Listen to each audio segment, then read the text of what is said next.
Hi everyone, it's Laurel here, and I just wanted to show you a watercoloring project that I made on non-watercolor paper. I thought there are some of you out there who have watercolors or access to watercolors, even your kids' watercolors, but you don't have watercolor paper, and I wanted to show you it is possible to use regular cardstock. Only if you're not going to be using a ton of water. If you are going to kind of douse your card base with water, then you want to use watercolor paper because regular cardstock will pill. But for this project, I'm only painting in the waters and I'm doing a light wash on the background. So I'm using this Ultra Smooth Premium White cardstock by Crafter's Companion, and I'm using this Art Cure stamp set. It's the Daffodil stamp set. It's a great stamp because it has that open images inside the flowers for coloring, and that can be picked up at Crafter's Companion. I've also watercolored on Nina's Solar White cardstock, the 80-pound and the 100-pound. And I've also watercolored on the Simon Says stamp, 120-pound. I think it's just if you're not going to be doing too much watercoloring, you can get away with using regular cardstock. Now, the colors probably won't be as vibrant and the blending won't be as easy. I mean, you definitely get better effect if you use watercolor paper, but I wanted to show you you didn't have to if you don't have it.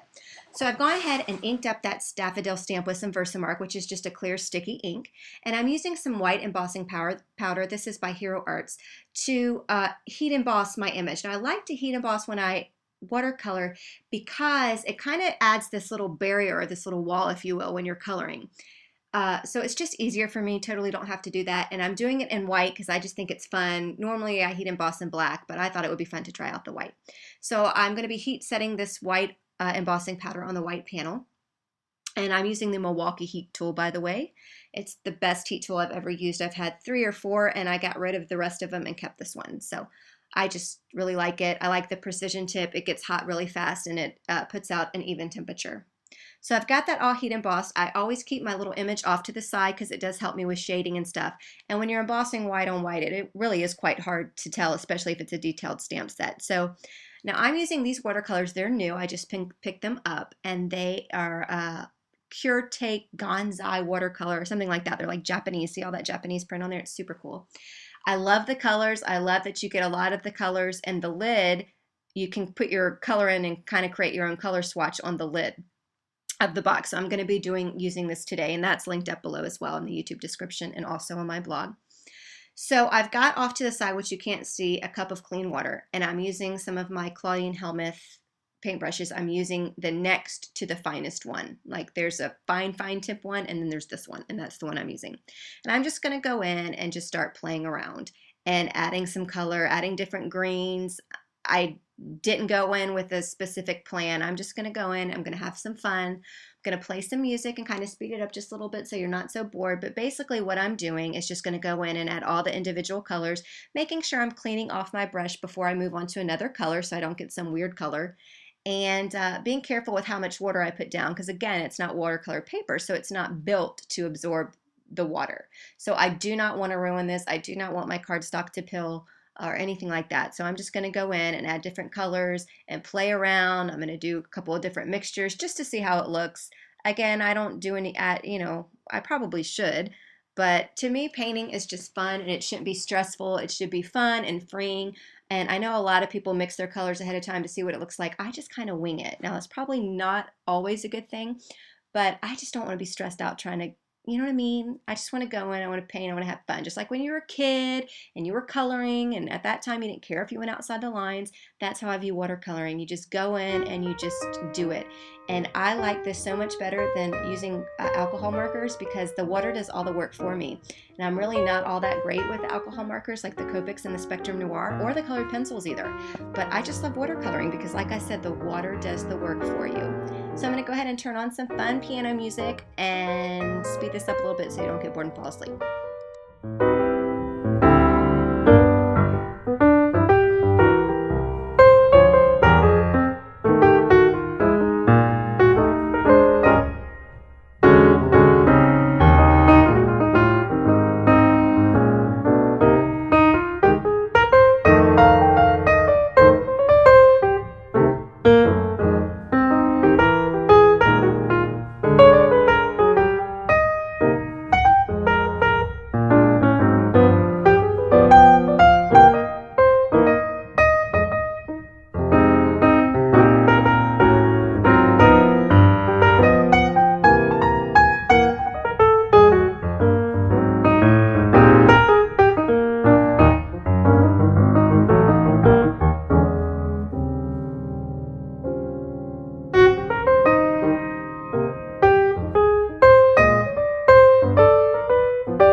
Okay, I'm just about done here. I hope you guys haven't fallen asleep. So again, I did a light wash of that blue on the background. Didn't want to add too much water and saturate the cardstock. And just to finish off the card, I'm taking the stamp set. It's Favorite Flowers by Simon Says Stamp, and it's actually the stamp set that was created for the June 2014 card kit. So this is the stamp set that you get in the card kit. You can also buy it on its own. I love the kit and I love the stamp. I can't wait to do some fun generation and double stamping with those flowers. I'm super excited about it. So I'm taking that You Are My Favorite sentiment and I'm going to ink it up with some tsukineko onyx black ink. And I'm going to stamp it onto my card there. Now, because I did some watercoloring, my card got all benty and kind of warpy a little bit. So I added a little bit of masking tape down there to the corner because I didn't want to go to stamp my card and have a piece of it kind of poking up because it's all warped and mess up my card. I would have been ticked off if I did that. So I've got that all stamped and I love it. And that's pretty much all I'm going to be doing to this card. But I wanted to show you a trick. Now I did heat emboss that image because it's a pigment ink. It does stay wet a little bit longer. But I wanted to show you how I flatten out my cards. I take a couple pieces of scratch, this is just copy paper, and I put my card panel in the middle and I take a real inexpensive iron. I got this for $10 off of Amazon and I keep it as my little craft iron and I just iron my card. My cards get more action with the iron than my clothes do. I don't ever iron. I got a dryer for that, you know what I mean? So anyway, that is how I kind of flatten out my cards. And when you're done, it's completely flat and perfect. And I just mounted that onto a white card base and rounded the corners, and that's the card for today. So I had so much fun. I hope that you'll give watercoloring a try, even if you don't have watercolor paper. It can be done, just don't add too much water. That's all I have to say. So thanks so much for watching. If you're interested in any of the supplies, they are linked up below in the YouTube description. You can also check out my blog post for some more still photos and some information. Thanks for watching.